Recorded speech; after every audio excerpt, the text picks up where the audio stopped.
से वो डिस्कस किसको करने वाले हैं, तो जो फ्लोरेंस सीरीज है उसके अंदर मोस्ट इंपोर्टेंट जो एमसीक्यूज है जो आपके नॉर्सेट के अंदर, जो आपके नर्सिंग ऑफिसर के अंदर, जो आपके कम्युनिटी हेल्थ ऑफिसर के अंदर, उसके बाद में अपन बोल रहे हैं जितने भी स्टेट्स हैं उन सबके अंदर एएसआईसी आरआरबी उन सभी में आपको मोस्ट इंपोर्टेंट हेल्प करने वाले और आपकी नर्सिंग एप्टीट्यूड के अंदर जो इंपोर्टेंट एमसीक्यूज है उन एमसीक्यूज को अपन डिस्कस करने वाले हैं। क्लियर चीज है। तो कल की क्लास अपन कंटिन्यू कर रहे हैं। आज का जो अपना पहला जो एमसीक्यूज है वो एमसीक्यूज क्या रहने वाला है, सबसे पहले आप पढ़िएगा। बहुत सारे एमसीक्यूज है, ध्यान रखना वो दोनों लैंग्वेज के अंदर बाइलिंगुअल है और कई एमसीक्यूज है जो अपन बोल सकते हैं कि डायरेक्ट है वो डायरेक्ट होगा मतलब सिंगल, लेकिन उसको अपन समझा देंगे बाइलिंगुअली। देखना समझना सबसे पहले यदि अपन बात करें सबसे पहले क्या लिखा हुआ है, antenatal care in a primary health centre include all of the following except. यहां पे इसका मतलब है कि प्राथमिक स्वास्थ्य केंद्र में परसों पूर्व देखभाल में निम्नलिखित छोड़कर सभी, मतलब ये है कि जो पीएससी होती है ना उस पीएससी के ऊपर क्या किया जाता है परसों पूर्व, और क्या एक को छोड़ के तीन चीजें यहाँ पे सही होगी। सबसे पहले अपन यहाँ पे बात करें क्या लिखा, लैब इन्वेस्टिगेशन लाइक कि भाई पीएससी के ऊपर प्रेग्नेंट महिला का लैब इन्वेस्टिगेशन होता है, हीमोग्लोबिन चेकअप होता है, ब्लड ग्रुपिंग होती है। ये क्यों नेसेसरी है, क्योंकि हीमोग्लोबिन ये किसे बताएगा, अपने को जो एनीमिया है उस एनीमिया के बारे में बताएगा। और अपन बात करें ब्लड ग्रुपिंग, प्रेगनेंसी कैसी हुई, अपन बोल रहे हैं प्रेगनेंसी के दौरान लेबर के टाइम उसको यदि किसकी रिक्वायरमेंट रहेगी, ब्लड की रिक्वायरमेंट रहेगी, तो आपको ब्लड ग्रुपिंग जानना बहुत जरूरी है। उसके बाद अपन बोल रहे हैं न्यूट्रिशन और हेल्थ काउंसलिंग होती है। उसके बाद identification and management of high risk and alarm, अपन बोल रहे हैं साइन ऑफ प्रेगनेंसी की हाई रिस्क प्रेगनेंसी तो नहीं है उसका आइडेंटिफिकेशन किया जाएगा। और लास्ट में कंडक्टिंग हाई रिस्क प्रेगनेंसी, ये सारी चीजें अपन बोले। अब बताओ क्या सही है एक को छोड़ के, इसका सही आंसर है वो आंसर यहाँ पे क्या रहने वाला है, ठीक है ना।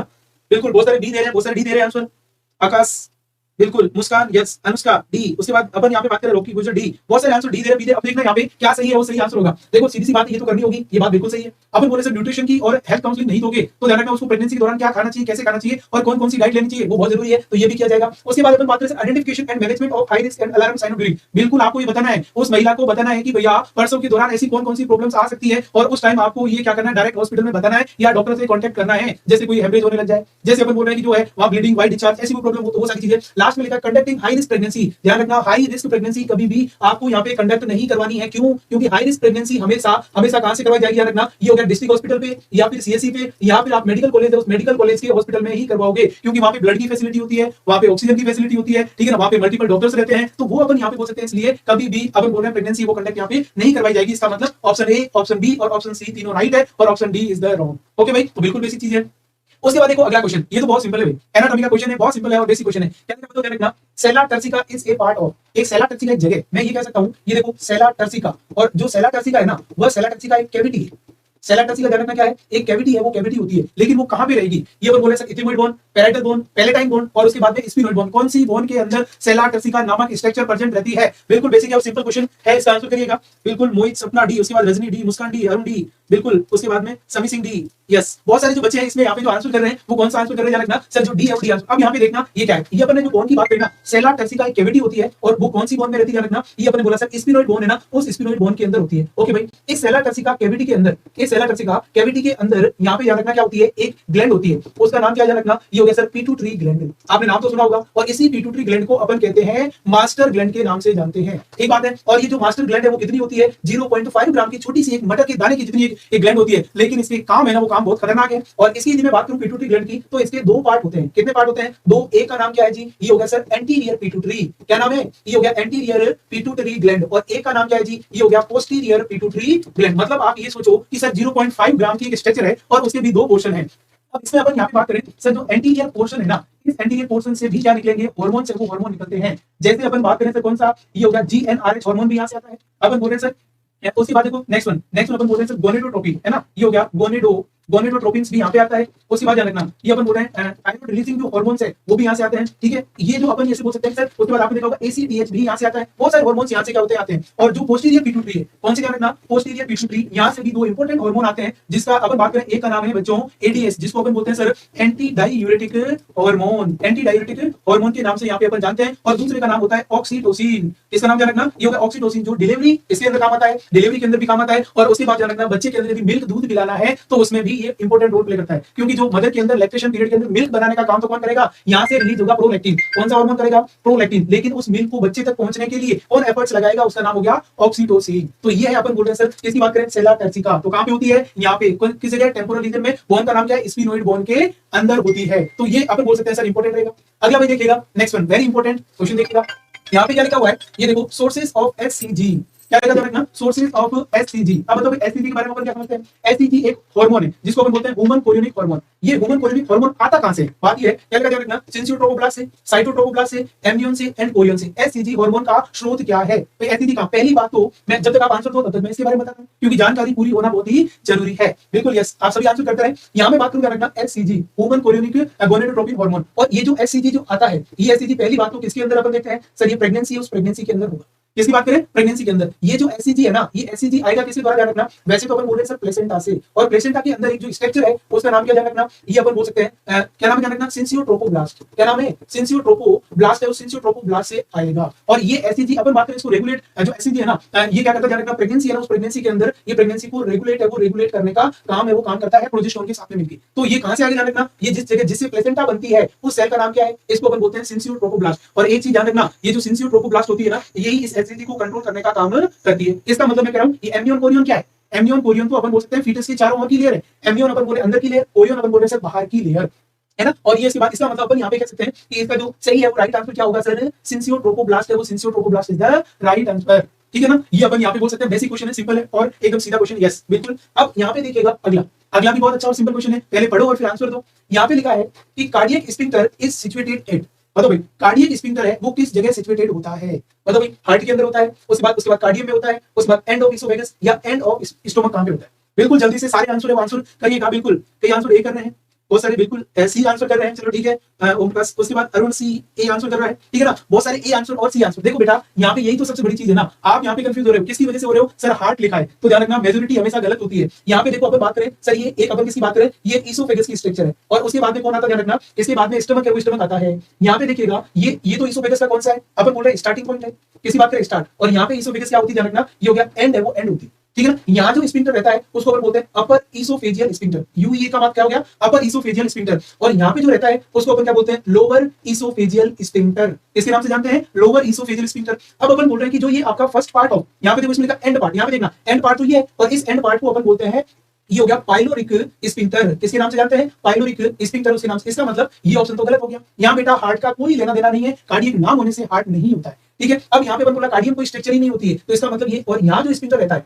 अब देखो यहाँ जो स्फिंक्टर रहेगा उसका नाम क्या है? देखो ये हो गया कार्डियक स्फिंक्टर। क्या नाम हो गया बच्चों? ये हो गया कार्डियक स्फिंक्टर है, वो कार्डियक स्फिंक्टर। अब अपन इस बात करें कि सर जो ये कार्डियक स्फिंक्टर यहाँ पे रहता है ये काम क्या करता है? देखना यहाँ पे अपन बात करें सर इसकी क्लिनिकल इंपोर्टेंट यहाँ पे क्या क्वेश्चन बनता है। मैं यहाँ पे कह रहा हूँ कि ये बच्चों जो कार्डियक स्फिंक्टर है ना, कौन सा जी? ये हो गया कार्डियक स्फिंक्टर है ना। ये कार्डियक स्फिंक्टर यदि लूज हो जाए, कैसा हो जाए रखना, लूज हो जाए, तो उसकी वजह से एक बीमारी देखने को मिलती है जिसका नाम है GERD। इसको अपन गड भी कहते हैं। अब ये GERD क्या है बच्चों? इसकी अपन बात करें तो इसका नाम है गैस्ट्रो इसोफेजियल, क्या नाम है जी? Gastro oesophageal reflex disease. ऐसी बीमारी जिसके अंदर क्या होगा, अपने जो पेट का कंटेंट है, जो अपने पेट का जो एचसीएल है, वो अपने किस में आ जाता है? इसोफेगस में और माउथ में। और बार बार यदि ऐसा होगा तो इसका मतलब क्या होगा? उस व्यक्ति की जो इसोफेगस है ना, देखो मैं कह रहा हूं ये जो यहाँ का कंटेंट है ये लूज होने की वजह से बार बार यहाँ आ रहा है, तो इसका मतलब यहाँ पे आपको चेस्ट के अंदर जलन सी महसूस होती है। उसको अपन बोलते हैं, इसको अपन बोलते हैं हार्ट बर्न। क्या बोलते हैं ध्यान रखना? हार्ट बर्न की भैया चेस्ट के अंदर जलन है, वो जलन होती है, ये ध्यान रखना। अब अपन बोल रहे हैं सर ये तो लूज था, तो स्टमक का प्रेशर की वजह से अपना गैस्ट्रिक कंटेंट ऊपर आ गया। लेकिन यदि मैं यहाँ पे बात करूं कि ये मोर टाइट हो जाए, कैसा हो जाए? ये अपन बोले सर मोर टाइट है, वो टाइट हो जाए, मतलब अपन बोल रहे हैं मोर टाइट हो जाए, तो इसका मतलब यहाँ ऐसी जो बीमारी उसको अपन बोलते हैं अचलेसिया। किसके नाम से जानते हैं? और अचलेसिया के अंदर क्या होता है? जब बेटा ये स्फिंक्टर देखो, ये इस प्रकार का स्फिंक्टर है। अब अपन बोले सर ये ज्यादा लूज हो गया तो नीचे का कंटेंट ऊपर आ जाएगा, लेकिन मैं कह रहा हूँ ये स्फिंक्टर एकदम पास रहा तो ऊपर से खाना खाओगे ना वो भी पेट में नहीं जाएगा, है ना। तो इसलिए अपन बोल रहे हैं उस बीमारी को अचलेसिया। और स्फिंक्टर लूज हुआ तो उसको GERD बोलते हैं। बार बार डकार आएगी, नोजिया होगा, चेस्ट में जलन होगी, तो ऐसी जो बीमारी को GERD बोलते हैं। तो इस अभी अपने क्वेश्चन क्या था सर, इस स्फिंक्टर का नाम क्या है? तो इस स्फिंक्टर का नाम क्या रहेगा? Cardiac sphincter. और ये कहां पे रहेगा? ये अपना जो रहेगा वो एंड ऑफ इसोफेगस है, वहां पे रहेगा। Very important, very basic, simple सी चीज। कोई दिक्कत किसी को? चलो भाई अगला क्वेश्चन, अगला क्वेश्चन देखो भाई, ये भी बिल्कुल सिंपल और बेसिक क्वेश्चन है। देखिएगा यहाँ पे अपन बात करें बच्चों कि white cheesy material on skin of newborn present at birth. भाई व्हाइट चीजी, बच्चा जब पैदा होता है तो उसकी बॉडी और स्किन के ऊपर एक व्हाइट चीजी कलर की एक मटेरियल रहता है, स्किन बच्चे को स्किन के ऊपर घिरा हुआ रहता है, उसका नाम क्या है? उसको अपन ल्यूनिको कहते हैं, उसको अपन वर्निक्स कैजियोसा कहते हैं, उसको अपन एमनियोटिक फ्लूइड कहते हैं, या उसको अपन ब्राउन फैट कहते हैं। तो जन्म के समय नवजात शिशु की त्वचा पर मौजूद सफेद पनीर जैसे पदार्थ क्या कहलाता है? बिल्कुल बेसिक चीज है, बताओ भाई इसके अंदर क्या होगा? बिल्कुल सारे ही आप आंसर कमेंट करोगे। बिल्कुल राधे राधे टू ऑल, है ना? बिल्कुल यस। बिल्कुल, यस, बिल्कुल बच्चे बहुत सारे सी दे रहे हैं, बहुत सारे बी दे रहे हैं। देखो बच्चा, यहाँ पे आपको जो आंसर करना है, वो आंसर देख के, सोच के, समझ के करना है। नहीं आ रहा है तो आप यहाँ पे समझने की कोशिश करिएगा। बेटा जो ल्यूनिगो होते हैं ना, ये तो हेयर होते हैं। ये क्या होते हैं याद रखना, ये क्या होते हैं? हेयर होते हैं। मतलब अपन बोल रहे हैं जो बच्चा है ना, माँ की पेट में होता है, तो उस टाइम उसकी स्किन के ऊपर बाल होते हैं छोटे-छोटे, उनको ल्यूनिगो कहते हैं। उसके बाद देखो एमनियोटिक फ्लूइड, ध्यान रखना बच्चा, जैसे अपन बोल रहे हैं सर ये हो गया अपन बोल रहे हैं कैविटी थैली है और इसके अंदर ध्यान रखना इस तरीके से बच्चा रहता है। तो इसके जो बच्चे के चारों ओर, फीटस के चारों ओर जो एक फ्लूइड या गर्भ होता है, उसको अपन बोलते हैं एमनियोटिक फ्लूइड के नाम से जानते हैं। किसी नाम से? अभी एमनियोटिक फ्लूइड बच्चा क्या करता है? निकलता है, बच्चे के अंदर जाता है, फिर वापस बाहर निकलता है, फिर अंदर जाता है, बाहर निकलता है। इस तरीके से ये एमनियोटिक फ्लूइड। इसका मतलब ये तो होगा नहीं। उसके बाद ब्राउन फेट हमेशा ये बच्चे की बॉडी के ऊपर होती है, लेकिन ये ब्राउन फेट क्या करती है? बच्चे के अंदर टेम्परेचर को मेंटेन करती है। बेटा इसको ध्यान रखना, जो टेम्परेचर है उस टेम्परेचर को मेंटेन करने का काम करती है। इसका मतलब ये भी नहीं हुआ, फिर अपन बोले ये तो बाल है, ये भी नहीं हुआ। इसका मतलब क्या होता है? ये ऐसी जो स्ट्रक्चर उसको अपन बोलते हैं वर्निक्स कैजियोसा। ये ध्यान रखना, इसको अपन क्या बोलते हैं? तो यदि आपसे पूछा जाए कि बच्चा जैसे पैदा हुआ, उसके ऊपर व्हाइट चीजी कलर की कोई मटेरियल है, उसको किस नाम से जानोगे? तो उसका नाम है वर्निक्स कैजियोसा। क्या नाम है जी? वर्निक्स कैजियोसा। बिल्कुल, very basic, yes yes, very good, nice है ना। ओके बच्चों, अब यहाँ देखिएगा, ये भी बेसिक क्वेश्चन है, क्योंकि मैं बेसिक क्वेश्चन इसलिए ला रहा हूं कि अपन यहाँ पे जीरो से लेकर एंड तक चलेंगे। बेटा आपका बेसिक से बेसिक पहले क्लियर होगा। बताओ भाई क्या लिखा है? Difficulty in breathing. यदि बच्चे को सांस लेने में प्रॉब्लम हो रही है तो उसको आप क्या बोलोगे? उसको अपन बोल कैसे? डिस्निया बोलोगे, डिस्फेजिया बोलोगे, डिस्पेप्सिया बोलोगे या डिस्फोनिया बोलोगे? यहाँ पे बच्चों चारों स्ट्रक्चर बहुत अच्छी है। अब देखो यहाँ पे मैं बात करूं डिस्फोनिया का मतलब। डिस्फोनिया का मतलब बच्चों होता है, जब तक आप आंसर करो, ये हो गया डिफिकल्टीज इन स्पीकिंग। किसकी बात करें? ये हो गया आपको बोलने में दिक्कत हो रही है, तो दिस इज द फोनिया। उसको बोलते हैं difficulty in speaking, this is the dysphonia. Okay, उसके बाद डिस्पेप्सिया। पेप्सिया मतलब ये डाइजेशन से रिलेटेड है, तो इसका मतलब मैं ये कह सकता हूं बच्चों, इसके अंदर क्या होगा? ये हो गया सर डिफिकल्टीज इन डाइजेशन। आपने जो खाना खाया है ना, वो आपका डाइजेस्टिव सिस्टम में जो डाइजेशन है ना, वो डाइजेशन प्रॉपर नहीं हो रहा है। डिस्फेजिया का मतलब होता है आपको, जैसे आपने खाना खाया और उस खाने को निगलने में ही आपको प्रॉब्लम हो रही है, तो उसको अपन बोलते हैं डिस्फेजिया। तो अपन यहाँ पे क्या बोलेंगे? इसको अपन ने बोल दिया सर, ये हो गया डिफिकल्टीज। किसकी बात करें? ये होगा डिफिकल्टीज इन, ये हो गया स्वेलोविंग। ध्यान रखना बेटा, स्वेलिंग नहीं है, स्वेलोविंग यानी निगलना, निगलने में प्रॉब्लम हो रही है। और डिस्निया का मतलब होता है बच्चों, ये हो गया अपन बोल सकते हैं सर डिफिकल्टीज, ये हो गया डिफिकल्टीज इन ब्रीथिंग। यदि किसी को सांस लेने में प्रॉब्लम है तो उस कंडीशन को अपन यहाँ पे क्या बोलेंगे? ये हो गया उसको अपन डिस्निया। तो यहाँ पे अपना जो सही आंसर है बच्चों क्या रहेगा? ए है, वो ए अपना सही आंसर रहेगा। अब यहाँ पे देखना बच्चों, अपन यहाँ पे बात करें सर इसकी, ये जो डिस्निया है ना, इस डिस्निया का दूसरा नाम क्या है बच्चों? उसका नाम है शॉर्टनेस ऑफ ब्रीथिंग। क्या रहेगा? कभी कभी आपको ये देखने को मिलेगा सर हमने डिस्निया हमारे को देखने को नहीं मिला, ये किसमें? Shortness of breathing. ये बच्चों किसमें देखने को मिलता है? ये वहां देखने को मिलता है, ये मोस्टली आपको रेस्पिरेटरी प्रॉब्लम में, अपन बोल रहे हैं कौन सी? रेस्पिरेटरी जो बीमारियां होती है ना, उसके अंदर ये देखने को मिलता है। जैसे कि अपन बोल रहे हैं सर यहाँ पे कोई ऑब्स्ट्रक्शन हो गया है ना, आपको कोई बीमारी होगी, अस्थमा हो गया, अपन बोल रहे हैं सीओपीडी आपका हो गया, ठीक है, ऐसी बहुत सारी, पल्मोनरी एम्बोलिज्म हो गया, उन सभी के अंदर ये देखने को मिल सकता है। तो यहाँ पे अपना सही आंसर क्या रहेगा? ए है, वो ए आंसर। और इन चारों टर्मिनोलॉजी को याद कर लेना है आपको। चलो भाई बच्चों, अगला क्वेश्चन बताओ भाई। ये क्वेश्चन भी ठीक क्वेश्चन है, अच्छा क्वेश्चन है, समझो और उसके बाद आंसर दो।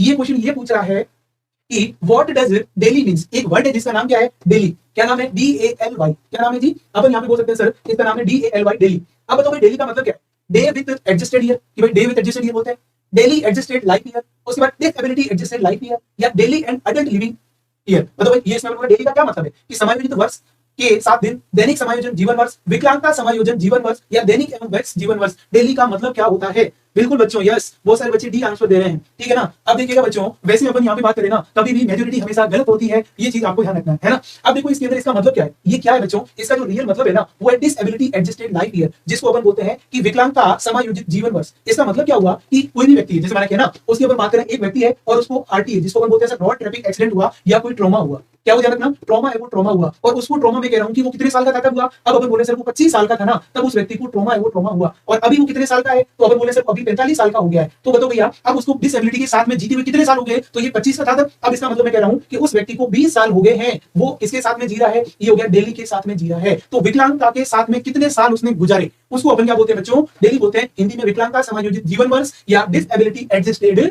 लाइफ ईयर, कि उसने डिसेबिलिटी के साथ में कितने साल गुजारे हैं, ये अपन यहाँ पे बात कर रहे हैं। तो this is the daily. Okay बच्चों, समझ में आ गया? यस। उसके बाद देखो अगला, यस, ये भी अच्छा क्वेश्चन है और इसको समझना है ना, जो बच्चे थर्ड सेमेस्टर उनको पता है, ठीक है ना। ये question hospital acquired infection, the most common site of hospital acquired infection. बताओ भाई, हॉस्पिटल एक्वायर्ड इन्फेक्शन में अपन बात करेंगे सबसे अधिक कौन सा जो है वो इन्फेक्शन यहाँ पे होगा? बताओ भाई, सर्जिकल साइट होगी, रेस्पिरेटरी होगा, यूरिनरी ट्रैक्ट होगा, या आई की बीमारी? सबसे अधिक हॉस्पिटल में कौन सी? देखो पहली चीज मैं यहाँ पे बात करता हूँ, इसका नाम है बच्चों HAI। आप जब तक आंसर करो तब तक मैं इसके बारे में बता देता हूँ। HAI का मतलब sir hospital acquired infection. Okay, इसका दूसरा नाम क्या बेटा? इसी को अपन बोलते हैं नोजोक्रोमियल इन्फेक्शन।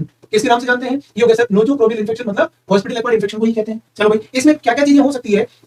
इसमें बेटा तीन चीजें हो सकती है। कौन कौन सी तीन चीजें? एक जो होगी उसको अपन बोलते हैं यूरिनरी। यूरिनरी का मतलब समझते हो ना, ये हो गया यूरिनरी ट्रैक्ट, ये हो गया इन्फेक्शन। ये सबसे अधिक होता है बेटा, इसको अपन बोलते हैं मोस्ट कॉमन। यही आपका मोस्ट कॉमन होता है कि सबसे अधिक कौन सा होगा? Urinary urinary infection. किसकी वजह से होगा बच्चों? इसके पीछे ये रीजन है कि देखो, एक आपने बहुत लंबे टाइम तक हॉस्पिटल में भर्ती रहता है और उसके कैथेटर लगा हुआ है। अब कैथेटर लगा हुआ है तो उस कैथेटर की वजह से उस व्यक्ति में इन्फेक्शन जा सकता है, तो ध्यान रखना, इसको अपन बोलते हैं, ये हो गया कैथेटर एसोसिएटेड, ये हो गया कैथेटर एसोसिएटेड इन्फेक्शन है ना, वो इन्फेक्शन बेटा यहाँ पे रहेगा, इसलिए इसको मोस्ट कॉमन। दूसरा सेकंड है वो लोअर रेस्पिरेटरी की बीमारी।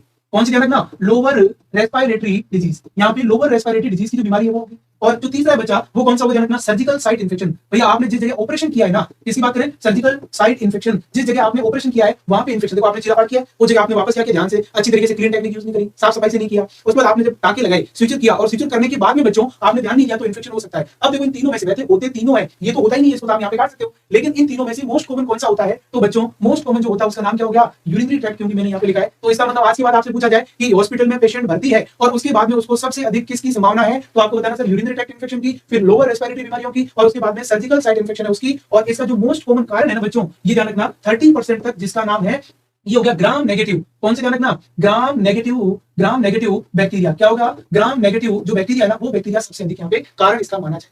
तो इसका सही आंसर क्या होगा बच्चों? बिल्कुल सी है, वो सी इसका सही आंसर होगा। तो ये भी अच्छा क्वेश्चन है बच्चा, है ना। ये चीज ध्यान रखना, कभी इसका आता है, कभी इसका आता है, कभी ये देखो यूरिनरी ट्रैक्ट में इन्फेक्शन होगा तो क्या होगा? पेशाब में जलन होगी, बार बार थोड़ा थोड़ा पेशाब आएगा, पेशाब करने के अंदर दिक्कत होगी, तो ऐसी चीजें यहाँ पे देखने को मिलेगी।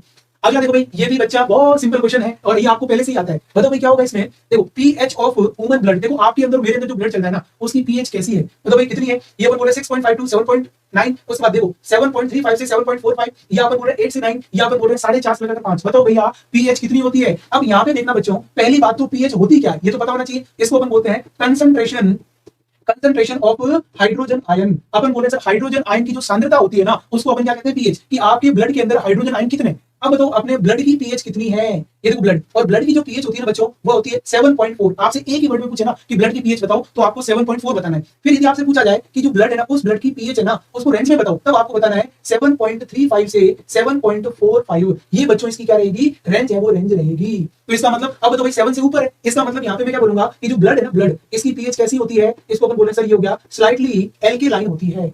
कैसी होती है? रखना स्लाइटली एल्केलाइन है, वो एल्केलाइन होगी। ये हो गया जनरल ब्लड की पीएच। तो इसके अकॉर्डिंग भैया सही आंसर क्या जाएगा अपना? तो ये अपन बोल सकते हैं सर बी है, वो बी सही आंसर जाएगा। आपसे मैंने ये भी बता दिया, एक शब्द में पूछे तो भी आंसर करना है, रेंज में पूछे तो ये आंसर करना है, और आपसे पूछे जाए एल्केलाइन है या एसिडिक है, तब आपको आंसर ये करना है, और यदि पीएच क्या होती है पूछ ले, तब आपको ये करना है। मतलब यहाँ पे आपके चारों क्वेश्चन क्या हो गए? सॉल्व है, वो सॉल्व यहाँ पे हो गए। ठीक बच्चों? यस, सभी बच्चे बिल्कुल नाइस, है ना। 7.4, यस, वेरी गुड, नाइस। अब उसके बाद देखिएगा अगला क्वेश्चन है, एक बीमारी की बात कर रहा है, और बीमारी के बारे में क्या पूछ रहा है? देखो क्या लिखा है, फाइलेरिया इज कॉज्ड बाय। देखो इन्होंने बोला कि फाइलेरिया बीमारी है ना, वो किसकी वजह से होती है ना। अब यहाँ पे देखते रहेगा टीनिया, क्या नाम है ध्यान रखना, ये होगा आपका सजेंटा। उसके बाद वूचेरिया ब्रिंकेटाई, उसके बाद एस्केरिस, ये अपन बोल रहे हैं लबेरोइड्स, उसके बाद अपन बोल रहे हैं एंड अमीबा हिस्टोरिका। ये इसमें अपन बोल रहे हैं सर ये क्या होगा?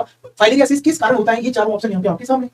पहली चीज बच्चों, ये फाइलेरियासिस है क्या? ये ध्यान रखना, ये जो फाइलेरियासिस बीमारी है ना, इसको आप हिंदी में ये होगा, इसको फाइलेरियासिस के नाम से भी जानते हैं, और आप इसको हिंदी में हाथी पांव रोग पहले कहते थे, लेकिन अब हाथी पांव रोग बचा ही नहीं है, पूरी दुनिया से हाथी पांव रोग गायब हो गया। अब अगर यहाँ पे बात करें, पहली चीज तो ये बीमारी कैसी है? ये पैरासाइट्स है ना, जिसको आप परजीवी बोलते हो ना, उस पैरासाइट्स की बीमारी है। ठीक है, ये चीज यहाँ पे ध्यान रखना। अब अपन बोल रहे हैं सर ये पैरासाइट की जो बीमारी है ना, ये किसकी वजह से होगी? तो अपन यहाँ पे बोल रहे हैं एक इसका जो कारण है ना, उस कारण का नाम क्या है? ये हो गया वूचेरिया ब्रिंकेटाई। क्या नाम है? ये कौन है? ये पैरासाइट है। ये क्या बीमारी हो जाएगा? जब किसी को बीमारी होगी तो ध्यान रखना, ये जो बीमारी होती है ना, तो ये बच्चों क्या करती है, उसमें जो हेपेटोमेगेली करती है। क्या करती है? रखना हेपेटोमेगेली। अब आप बोलो सर हेपेटोमेगेली का मतलब, इसमें इसको अपन बोलते हैं इनलार्जमेंट ऑफ लीवर। ये लीवर की साइज को बड़ा कर देगा। इनलार्जमेंट ऑफ लीवर, लीवर की साइज को क्या कर देगा? बड़ा। तो ऐसी बीमारी होती है जो अपने लीवर में, अपने शरीर के अंदर पानी भर जाएगा, और पानी भर जाएगा, अपने लीवर बड़ा हो जाएगा। आपका जो स्प्लीन है ना, वो स्प्लीन क्या हो जाएगा? बड़ा हो जाएगा। तो ये सारी स्ट्रक्चर बड़ी हो जाएगी। तो ऐसी जो बीमारी होती है, उस बीमारी को अपन बोलते हैं फाइलेरियासिस। पैरासाइटिक है, वो पैरासाइटिक बीमारी होती है। तो इसका कोर्स का नाम क्या है? वूचेरिया ब्रिंकेटाई, वूचेरिया ब्रिंकेटी, है ना, ब्रिंकेटाई इसके नाम से जानते हैं,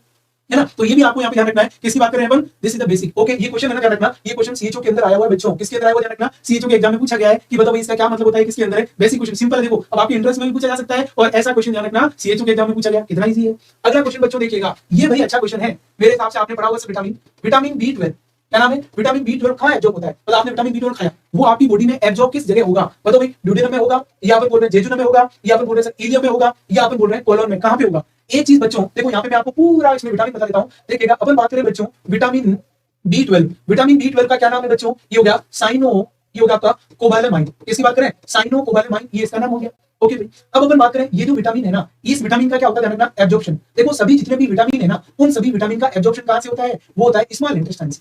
कहां से बच्चों होता है, तो पहली बात तो क्या होगी सर, ये स्मॉल इंटेस्टाइन है ना, छोटी आंत से होगा, तो इसका मतलब इसको काट दो भाई, ये तीनों तो छोटी आंत के पार्ट है, तो ये तीन ऑप्शन रहे। अब मैं कह रहा हूं छोटी आंत में तीन ऑप्शन है, ड्यूडेनम, जेजुनम, इलियम, तो ये कहां पे होता है बच्चों, ये होता है ध्यान रखना टर्मिनल, ये हो गया टर्मिनल, किसमें ध्यान रखना, इलियम है ना, उस इलियम में होगा। वेरी इंपॉर्टेंट बेटा, और यही क्वेश्चन नोट सेट जैसे एग्जाम के अंदर पूछा गया बच्चों। क्या पूछा गया ध्यान रखना, ये हो गया नोट सेट जैसे एग्जाम के अंदर इस क्वेश्चन को पूछा गया। देखो कितना अच्छा और कितना इंपॉर्टेंट है। अब अपन बोल रहे हैं ये सब जो टर्मिनल इलियम में जो अपन बोल रहे हैं एब्जॉर्प्शन होगा, तो इसको किसकी रिक्वायरमेंट रहेगी, ये अकेला नहीं होता है ना, ये रिक्वायर, इसको चाहिएगा बेटा इंट्रिंसिक फैक्टर। इसकी बात करें, ये हो गया इंट्रिंसिक जो फैक्टर है ना, वो इंट्रिंसिक फैक्टर। और इंट्रिंसिक फैक्टर कहां से आएगा बेटा, अपना जो स्टमक है ना, पेट है ना, पेट, उस स्टमक के अंदर एक जो सेल है, उस सेल का नाम है बेटा पैराइटल सेल। क्या नाम है ध्यान रखना, ये अपन बोल रहे हैं, ये हो गया सेल का नाम है पैराइटल सेल, और उस पैराइटल सेल से आएगा। और जब क्या होगा कि अपन यहाँ पे बात कर रहे हैं, ये हो गया इंट्रिंसिक फैक्टर जिसको आइए बोलते हैं, और साथ में क्या होगा विटामिन B12 है ना, और ये बेटा यहाँ से क्या होगा एब्जॉर्ब होगा, और एब्जॉर्ब होने के बाद में कहां पे जाएगा, सीधा अपने ब्लड में जाएगा। किसमें जाएगा बच्चों, ब्लड में। और ब्लड में जाने के बाद में ये एकमात्र ऐसा विटामिन है जो स्टोर होता है, और वो स्टोर किसमें होता है बच्चों, लीवर में होता है। कितना लीवर में होता है बच्चों, 4 ग्राम है ना, वो 4 ग्राम टोटल स्टोरेज होता है, ये 4 ग्राम, जिसमें ये क्या होगा बच्चों, 2 ग्राम तो किसमें होगा, लीवर में, और 2 ग्राम किसमें होगा बच्चों, ये तो लीवर में होगा, और 2 ग्राम किसमें होगा, वो स्केलेटल है ना, उस स्केलेटल मसल्स में हो जाएगा। ये एकमात्र, कभी भी ध्यान रखना विटामिन अपनी बॉडी में स्टोर नहीं होता है, लेकिन ये एक विटामिन है वो होता है। अब अपन बोल रहे हैं इस विटामिन की कमी होगी, किसी बात बच्चों, ये हो गया डेफिशिएंसी या कमी हो गई, तो कौन सी बीमारी होगी, उसका नाम है ध्यान रखना बच्चों, ये हो गया मेगेलोब्लास्टिक एनीमिया होगा। कौन सा होगा ध्यान रखना, मेगेलोब्लास्टिक एनीमिया। ध्यान रखना ये किसकी वजह से होता है, B9 और B12 दोनों की वजह से होता है। ठीक है ना, ये एनीमिया का टाइप में होगा। तो ये मैंने आपको किसके बारे में बता दिया बेटा, विटामिन B12। तो अपना यहाँ पे सही और राइट जो आंसर रहेगा वो क्या रहेगा, यस इलियम है, वो इलियम यहाँ पे रहेगा। ये चीज आपको ध्यान रखना। देखो पूरी चीजें अपन यहाँ पे इसके अंदर देख ली, बहुत सारी चीजें होती है बेटा, बेसिक से हर चीज आप उठाओगे ना तो अच्छा ही होगा।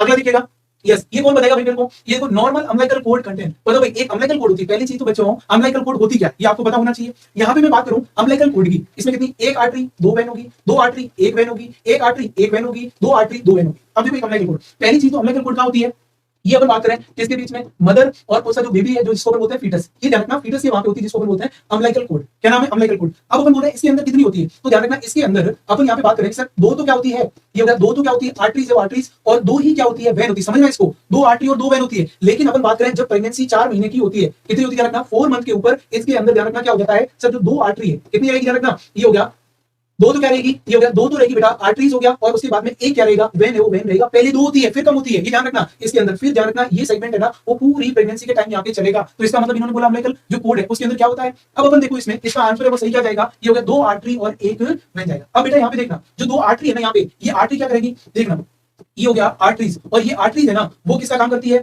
इसमें वो करती है डीऑक्सीजनेटेड ब्लड। किसका ध्यान रखना, डीऑक्सीजनेटेड ब्लड ले जाती है। कोई आर्टरी डीऑक्सीजनेटेड ब्लड नहीं जाती है, लेकिन ये ले जाती है ना। और यहाँ पे जो वेन है ना, वो वेन क्या करेगी बच्चों, वो क्या करेगी, ऑक्सीजनेटेड ब्लड है ना, वो ऑक्सीजनेटेड ब्लड ले जाएगी। ये एक अपवाद है ना, ये इसको अपन बोलते हैं एक्सेप्शन है। ये ध्यान रखना, ये ऑक्सीजनेटेड और ये डीऑक्सीजनेटेड ब्लड है, वो ब्लड ले जाने का काम है, वो काम करेगी। तो ये ऑक्सीजनेटेड और ये डीऑक्सीजनेटेड ले जाने का काम करेगी, ये ध्यान रखना। और इसमें कितनी होती है, 2 आर्टरी और 1 वेन। कभी भी ये क्वेश्चन, और ये क्वेश्चन ध्यान रखना जो नर्सिंग ऑफिसर का एग्जाम होता है उसके अंदर यहाँ पे पूछा गया है कि भैया ये कितनी होती है अम्लाइकल कोड में, तो पहले तो कितनी होती है 2 लेकिन उसके बाद में क्या हो जाती है बच्चों, कम है, वो कम हो जाती है। तो बी यहाँ पे आपका सही आंसर है ना। ठीक है, इसको अम्लाइकल कोड हिंदी बोलते हैं नाभि रज्जु। किसके नाम से जानते हैं, नाभि रज्जु के नाम से अपन यहाँ पे जानते हैं। बताओ भाई अगला, ये अच्छा क्वेश्चन है ना, आपके हिसाब से बहुत शानदार और अच्छा क्वेश्चन यहाँ पे रहने वाला है। क्वेश्चन क्या है बच्चों, देखिएगा क्या लिखा यहाँ पे, ये लिखा which phase of helping relationship also referred as orientation. ये यहाँ पे बोला कि ओरिएंटेशन फेज किसे कहते हैं, इसको हिंदी पढ़े, सहायता संबंध के किस चरण को अभिविन्यास चरण भी कहा जाता है। अभिविन्यास का मतलब ऐसा चरण जिसके अंदर अपन एक दूसरे को जानते हैं। पहली बात ये आया कहां से, ये बच्चों आया है IPR से। कहां से आया, जिसको अपन बोलते हैं इंटरपर्सनल रिलेशनशिप।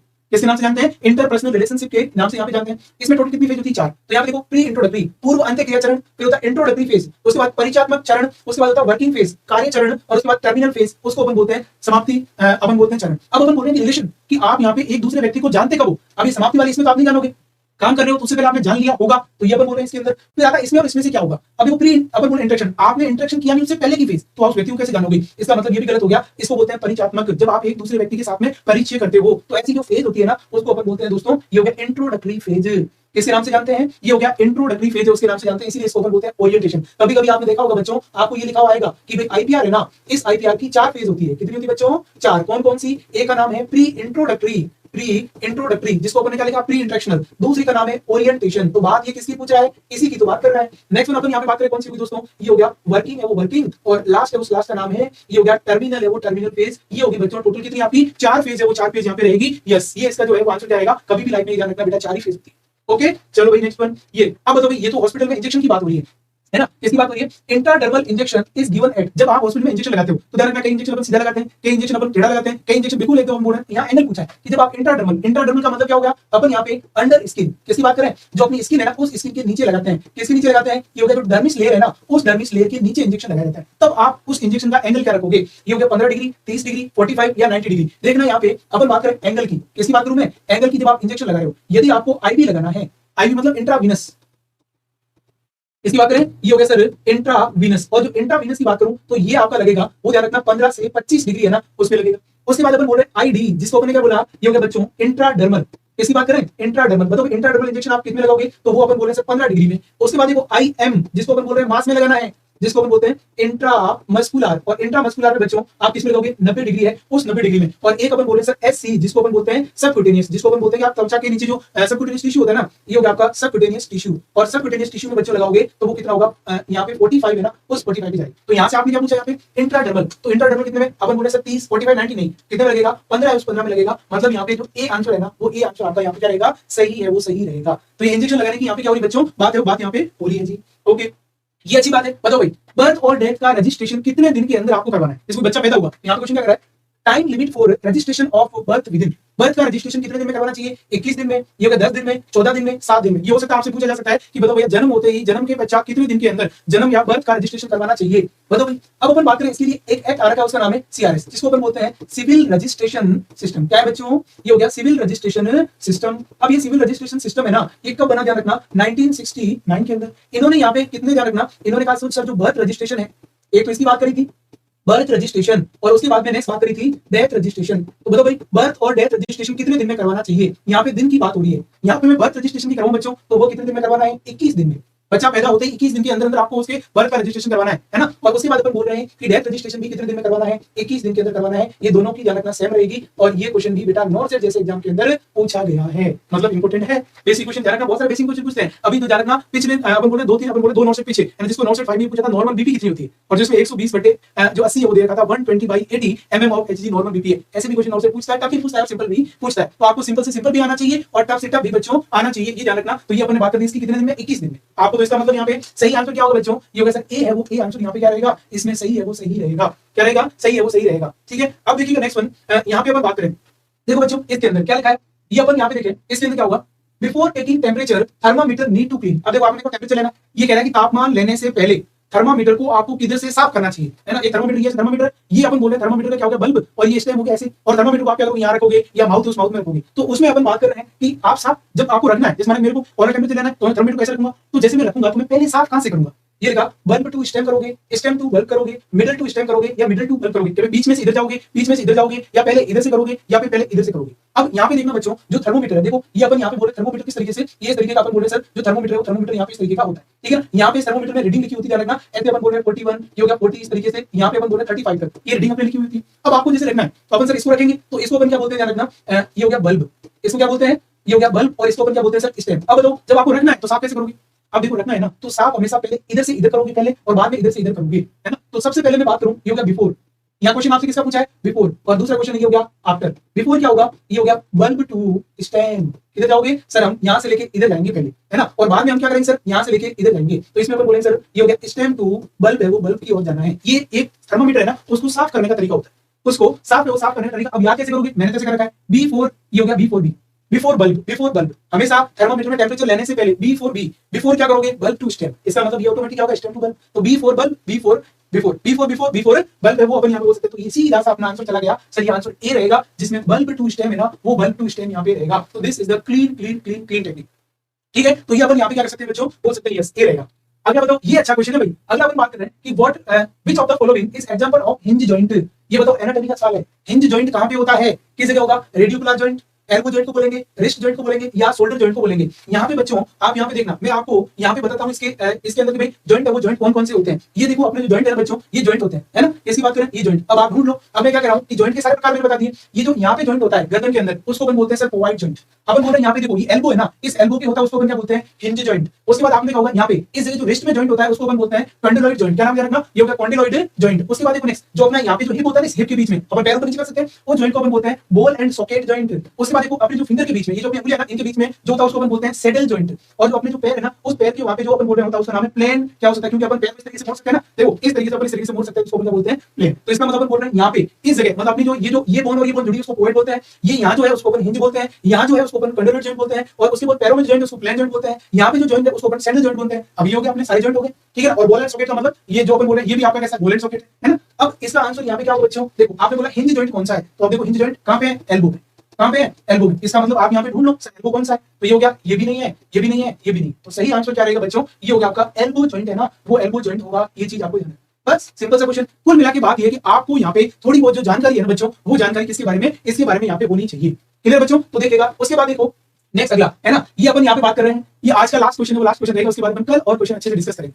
क्या लगा, देखो ये होगा daily requirement of iodine in adult. एक व्यक्ति को आयोडीन की कितनी रिक्वायरमेंट होती है, जैसे मैं हूं और आप सारे अडल्ट हो, तो बताओ भाई आपको कितनी रोजाना आयोडीन की रिक्वायरमेंट यहाँ पे रहेगी, बताओ भाई कितनी रहेगी। आपको 50 माइक्रोग्राम रहेगी। आपको यहाँ पे अपन बोल रहे हैं सर 50 माइक्रोग्राम, 100 माइक्रोग्राम, 150 माइक्रोग्राम या 200 माइक्रोग्राम। पहली चीज ये आयोडीन है क्या मामला, देखना यहाँ पे आयोडीन जो है ना वो एक आयोडीन ट्रेस एलिमेंट है बच्चों। कैसा ट्रेस एलिमेंट का मतलब ये होता है कि अपनी बॉडी को कम आवश्यकता है, ज्यादा आवश्यकता नहीं, कम आवश्यकता है ना, तो उसको ट्रेस एलिमेंट बोलते हैं। अब ये आयोडीन है ना, इसकी यदि अपनी बॉडी में कमी हुई, क्या हुई, डेफिशिएंसी, तो ध्यान रखना ये दो बीमारी कोज करता है। जो बड़े लोग हैं उनमें तो ये करता है गोइटर, इसको करता है, आपने हिंदी में नाम सुना होगा घेंगा रोग, इसको अपन क्या बोलते हैं, घेंगा रोग। और जो बच्चे होते हैं ना, उन बच्चों में करता है क्रिटिनिज्म। क्रिटिनिज्म जैसे मैं कह रहा हूं कोई बच्चा पैदा हुआ और बच्चा पैदा होती है उसमें किसकी कमी है, अपन बोल रहे हैं उसके अंदर कमी किसकी, आयोडीन की। तो इसकी वजह से अपन यहाँ पे बोल सकते हैं क्रिटिनिस, और उसकी वजह से बच्चे के अंदर क्या हो जाएगा, मेंटल रिटार्डेशन होगा। तो कभी भी मां को ध्यान रखना आयोडीन की कमी नहीं होने देनी है, इसलिए मदर को हमेशा आयोडीन दिया जाता है। तो अपन यहाँ पे बात करेंगे इसकी कमी हुई तो गोइटर हो सकता है, और क्रिटिनिस या मेंटल रिटार्डेशन जैसी बच्चे में बीमारी हो सकती है आयोडीन की। इसलिए आपने देखा होगा आजकल जो आयोडीन है ना, वो आयोडीन बिल्कुल फुल आता है, किसके अंदर, साल्ट के अंदर आता है। आप देखा होगा साल्ट पे लिखा होता है टाटा नमक,